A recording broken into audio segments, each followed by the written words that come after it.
तो दोस्तों आप टाटा पंच का बेस और वेरिएंट जो है वो खरीदना चाहते हैं या खरीदने की सोच रहे हैं, लेकिन एक सवाल मन में जो है वो खटकता रहता है कि हम टाटा की गाड़ी लेना चाहते हैं, क्या ये 5 साल या उससे ज़्यादा टिक पाएगी?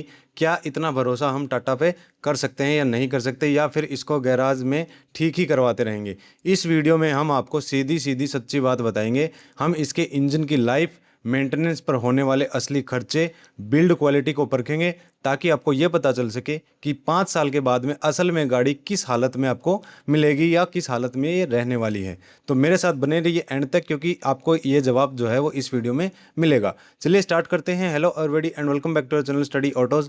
अगर आप चैनल पर नए हैं तो चैनल को कर लीजिए सब्सक्राइब, बेल आइकन को प्रेस करें, नोटिफिकेशन बेल को ऑल पे सेट करके रखें ताकि आप आने वाली सभी वीडियोज़ की नोटिफिकेशन को सबसे पहले पा सकें। तो दोस्तों आज हम भारत की सबसे पावरफुल माइक्रो एसयूवी टाटा पंच के बेस मॉडल का पूरा कच्चा चिट्ठा जो है वो खोलने वाले हैं। सवाल सीधा सीधा ये है कि क्या यह 5 स्टार सेफ्टी रेटिंग वाली गाड़ी जो है वो 5 साल से ज़्यादा टिक पाएगी या नहीं टिक पाएगी। हम सुनी सुनाई बातों पर यकीन नहीं करते, इसलिए हम आपको असली जो इसके ओनर्स हैं उनका एक्सपीरियंस क्या रहा है, एक्सपर्ट्स की राय क्या है और सर्विस के खर्चों को मिला करके देखेंगे कि 5 साल के ओनरशिप में ये गाड़ी कैसी रहेगी, ताकि आपको एक आइडिया लग जाए कि आपको यहाँ पैसा लगाना चाहिए या नहीं लगाना चाहिए। तो सबसे पहला जो सेक्शन हमारा रहेगा वो रहेगा दोस्तों हनीमून पीरियड, यानी 1 से 2 साल।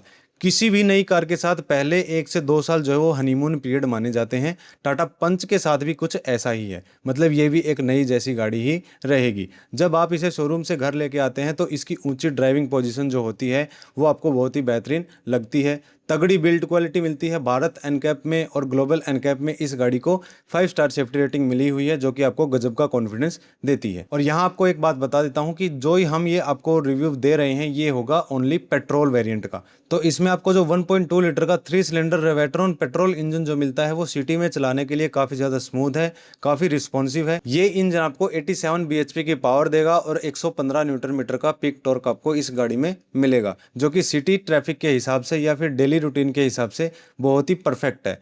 लेकिन आपको शुरुआती गियर्स में थोड़ी हल्की फुल्की वाइब्रेशन जो है वो इस गाड़ी में मिलेगी, जो कि 3 सिलेंडर इंजन में बिल्कुल नेचुरल है। तो ये कोई डील ब्रेकर पॉइंट यहाँ पे नहीं होगा। लेकिन अगर बात करते हैं खर्चों की, जेब खर्च की, कि जेब खर्च पे ये गाड़ी कैसी रहेगी, तो पहले 2 सालों में आपको कुछ भी ज़्यादा चिंता करने की ज़रूरत नहीं है। शुरुआती कुछ सर्विस जो है वो लेबर फ्री होती हैं, इस वजह से वो काफ़ी हद तक कम हो जाती हैं। पहली या दूसरी जो पेड सर्विस होगी उसका बिल लगभग 3 से 4 हज़ार के बीच में आएगा, जो कि मेजर सर्विस नहीं मानी जाती। माइलेज की बात करें तो शहर में लगभग 12 से 14 का माइलेज आपको इस गाड़ी में मिल पाएगा और हाईवे पे 17 से 18 का माइलेज ये गाड़ी निकाल देगी। कुछ लोगों को 20 तक भी मिल जाता है, उनके ड्राइविंग पे वो डिपेंड करता है। जो इस सेगमेंट में ये जो माइलेज है इस गाड़ी के हिसाब से काफ़ी बढ़िया है। कुल मिलाकर के काफ़ी बढ़िया 2 साल आपके निकल जाएंगे। अब आता है अगला सेक्शन 3 से 4 साल का पीरियड। जैसे ही आपकी पंच जो है वो तीसरे या चौथे साल में जाएगी तब से इसका असली टेस्ट जो है वो स्टार्ट हो जाएगा। यहाँ आपको पता चलेगा कि गाड़ी में कितना दम है। अच्छी बात इसकी ये है कि टाटा पंच में जो ये 1.2 लीटर का रेवेट्रॉन पेट्रोल इंजन जो मिल रहा है ये मार्केट में अब इसको आए हुए काफ़ी ज़्यादा टाइम हो चुका है, तो मैकेनिक्स जो है वो इसको अच्छे तरीके से जान चुके हैं। इस वजह से अगर कोई बड़ी खराबी भी आती है तो कोई ज़्यादा बड़ी कंप्लेन करने की ज़रूरत नहीं है, ये गाड़ी आराम से ठीक हो सकती है। ये इंजन आपको टियागो में भी मिलता है, अल्ट्रोज में भी मिलता है और यही इंजन टर्बो में आपको नेक्सॉन में भी मिलता है, तो इस वजह से ये काफ़ी भरोसेमंद इंजन बन जाता है। लेकिन इस टाइम पीरियड के दौरान यानी 3 से 4 साल जब गाड़ी आपकी 35 से 40 हज़ार या 45 हज़ार किलोमीटर चल जाएगी तब आपका एक बड़ा खर्चा होगा टायर्स बदलने का, जिस पर लगभग 15 से 20 हज़ार तक का खर्चा जो है वो आ सकता है। इसी तरह इसी टाइम पीरियड पे आपकी बैटरी भी जा सकती है, तो आमतौर पर जो बैटरी है वो 3 से 4 साल चलती है। 3 से 4 साल चलने के बाद आपको बैटरी बदलनी पड़ सकती है और इन सालों में जो भी सर्विस होगी उसका बिल जो है वो दोस्तों सबसे ज़्यादा आएगा और थोड़ा बढ़ भी सकता है पहले के मुकाबले। पहले जो 1 से 2 साल में आता था उसके मुकाबले 3 से 4 साल जब गाड़ी पुरानी हो जाएगी तब आपका जो सर्विस का खर्चा है वो थोड़ा सा बढ़ा हुआ मिलेगा, क्योंकि इस दौरान कुछ वियर एंड टियर के खर्चे होने स्टार्ट हो जाएंगे इंजन में, जो कि उनको बदलना काफ़ी ज़्यादा जरूरी हो जाएगा। ये हो गए 3 से 4 साल पूरे, लेकिन ये तब है जब आपकी गाड़ी बिल्कुल सेफ चलती है, कोई भी टच वगैरह नहीं है। लेकिन अगर इस दौरान कोई टूट फूट आ जाती है गाड़ी में तो टाटा की फिट एंड फिनिश को लेके कुछ शिकायतें जो हैं हमेशा कस्टमर्स की रहती ही हैं। तो हो सकता है 3 से 4 साल जब गाड़ी पुरानी हो जाए और आपकी जो ड्राइविंग है वो थोड़ी अच्छी अगर ना हो, या फिर आप ऐसे एरिया में रहते हैं जहाँ पे रोड अच्छी नहीं है, तो हल्की फुल्की प्लास्टिक से भी आवाज़ आनी स्टार्ट हो सकती है। लेकिन अगर आप गाड़ी को बिल्कुल ध्यान से रखते हैं तो इसकी पेंट क्वालिटी और सीटों का जो फैब्रिक है वो भी अच्छे तरीके से बना रहेगा, प्लास्टिक भी अच्छे तरीके से बना रहेगा। तो ये हो गए दोस्तों 4 साल। अब बढ़ते हैं 5वें साल की तरफ। तो 5 साल अगर गाड़ी में कंप्लीट हो जाते हैं टाटा पंच में,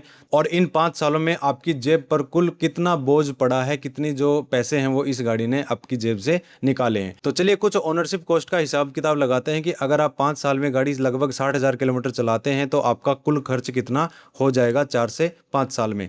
पेट्रोल यानी फ्यूल की कीमत जो रहेगी वो रहेगी दोस्तों 3.5 लाख रुपए। क्यों? क्योंकि 15 किलोमीटर की जो है वो हम एवरेज माइलेज लेके चल रहे हैं और पेट्रोल की कीमत लेके चल रहे हैं 100 रुपीज़ पर लीटर। तो अनुमानित कीमत के हिसाब से जो पेट्रोल पे खर्च निकल के आ रहा है वो है 3.5 लाख रुपए का।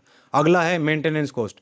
मेंटेनेंस कॉस्ट लगभग 30 से 40 हज़ार के बीच रहेगी, जिसमें आपकी सभी पेड सर्विस, टायर्स और बैटरी का खर्च जो है वो शामिल हो जाता है। अगला खर्च है इंश्योरेंस का, जो कि मोस्ट इंपॉर्टेंट खर्चा होता है।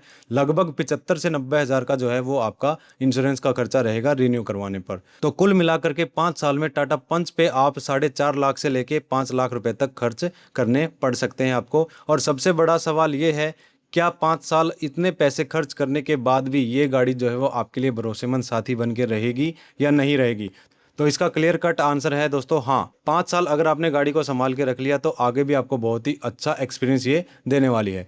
टाटा का 1.2 लीटर का जो इंजन है वो काफ़ी दमदार है इस गाड़ी के हिसाब से, जो कि लंबा साथ आपका देगा। इसका सस्पेंशन खराब रास्तों को आराम से झेल लेता है और इसकी बिल्ड क्वालिटी जो है वो आपको हमेशा एक सेफ फील करवाएगी, कॉन्फिडेंट फील करवाएगी। टाटा का 1.2 लीटर का जो इंजन है वो काफ़ी दमदार है और आपका साथ वो निभाएगा। ट्रस्टेड इंजन अब वो बन चुका है। थोड़ी सी वाइब्रेशन ज़रूर होती है 3 सिलेंडर होने की वजह से, लेकिन फिर भी काफ़ी दमदार इंजन इस गाड़ी के हिसाब से वो हो जाता है। टाटा पंच का सस्पेंशन खराब रास्तों को बिल्कुल आराम से झेल लेता है और इसकी बिल्ड क्वालिटी जो 5 स्टार की सेफ्टी रेटिंग है वो आपको हमेशा कॉन्फिडेंट फील करवाएगी। लेकिन आपको अगर छोटी मोटी दिक्कतें आती हैं तो उस दौरान आपको टाटा के सर्विस जो है वो विजिट करने पड़ सकते हैं। ऐसे एक्सपीरियंस के लिए आपको हमेशा रेडी रहना पड़ेगा। दूसरी चीज़ है रीसेल वैल्यू। मारुति जितनी रीसेल वैल्यू किसी भी ब्रांड की नहीं है, तो इस हिसाब से टाटा पंच की रीसेल वैल्यू उतनी अच्छी नहीं है जितनी मारुति की है, लेकिन फिर भी इस गाड़ी को आए हुए मार्केट में काफ़ी साल हो चुके हैं।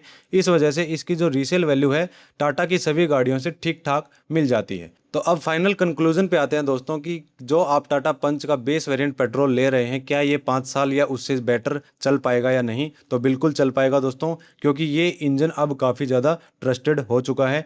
ये गाड़ी उनके लिए बहुत ही बेहतर हो जाती है जो लोग शहर में चलना चाहते हैं और वो हमेशा सेफ फील करना चाहते हैं, कॉन्फिडेंट फील करना चाहते हैं, मजबूत गाड़ी चाहिए, उनके लिए ये बहुत ही बेटर गाड़ी हो जाएगी। और अगर आपको कभी कभार हाईवे पर भी जाना हो, वीकेंड ट्रिप पे भी जाना हो, तो वहाँ भी आप हाईवे पे इसको निकाल के लेके जा सकते हैं, जहाँ पर आपका माइलेज भी थोड़ा सा बढ़ जाएगा। ये एक परफेक्ट पहली कार मैं कह सकता हूँ आपके लिए, या आपकी अगर फैमिली छोटी है तो बिल्कुल प्रैक्टिकल ऑप्शन आपके लिए ये बन जाता है। लेकिन ये गाड़ी किन लोगों को नहीं लेनी चाहिए? अगर आपकी फर्स्ट प्रायोरिटी है बहुत रिफाइंड इंजन, शानदार आफ्टर सेल सर्विस या ज़बरदस्त हाईवे परफॉर्मेंस, तो शायद आपको मार्केट में दूसरे ऑप्शंस देखने पड़ेंगे। आखिर में टाटा पंच का जो बेस मॉडल है वो सीधी सादी एक नो नॉनसेंस गाड़ी ये बन जाती है, जो आपको बिल्कुल सेफ फील करवाएगी। बहुत ही स्ट्रॉन्ग ये गाड़ी आपको मिल जाती है। और मेन बात ये है दोस्तों कि 5 साल में गाड़ी की जो कीमत है वो वसूल नहीं होती, तो 5 साल से ज़्यादा अगर चलानी है तो आपको गाड़ी पे थोड़ा सा ध्यान रखना पड़ेगा। एक्स्ट्रा थोड़ी सी केयर टाटा की गाड़ियाँ मांगती हैं, तो एक्स्ट्रा केयर करी गाड़ी बिल्कुल परफेक्ट रहेगी दोस्तों। तो ये है एक कंप्लीट प्रैक्टिकल एनालिसिस। अगर आपको टाटा पंच का बेस वेरिएंट लेना है पेट्रोल में तो ये गाड़ी आपके लिए सही रहेगी या नहीं रहेगी, मैंने आपको इस वीडियो में बताया है। तो अब दोस्तों मैं आपसे पूछना चाहता हूं कि अगर आप टाटा पंच का एक्सपीरियंस ले रहे हैं कुछ सालों से, या अभी आपने टाटा पंच ली है, तो आपको वो गाड़ी कैसा फील करवा रही है आप कमेंट में ज़रूर बताइए। क्या आप इसे और ज़्यादा लंबे टाइम तक रखना चाहेंगे या फिर आप इसको 5 साल के बाद चेंज करना चाहेंगे? अपने जो थॉट्स हैं वो, अपने जो विचार हैं सारे कमेंट में बताइए, क्योंकि हम आपका एक एक कमेंट पढ़ते हैं और हम उसका रिप्लाई भी देते हैं। तो ये है दोस्तों कंप्लीट जानकारी टाटा पंच के प्रैक्टिकल एनालिसिस की। 5 साल तक गाड़ी रखनी है तो किस हिसाब से आपको रखनी है और कितना खर्चा आएगा, 5 साल के बाद आपको कैसे रखनी है, सारी बातें हमने करी हैं। अगर आपको ये जानकारी अच्छी लगी है तो वीडियो को लाइक कीजिए, चैनल को सब्सक्राइब कीजिए, बेल आइकन को प्रेस करें, नोटिफिकेशन बेल को ऑल पे सेट करके रखें ताकि आप आने वाली सभी वीडियोज़ की नोटिफिकेशन को सबसे पहले पा सकें। तो चलिए मिलते हैं नेक्स्ट वीडियो में, तब तक के लिए thanks, have a good day.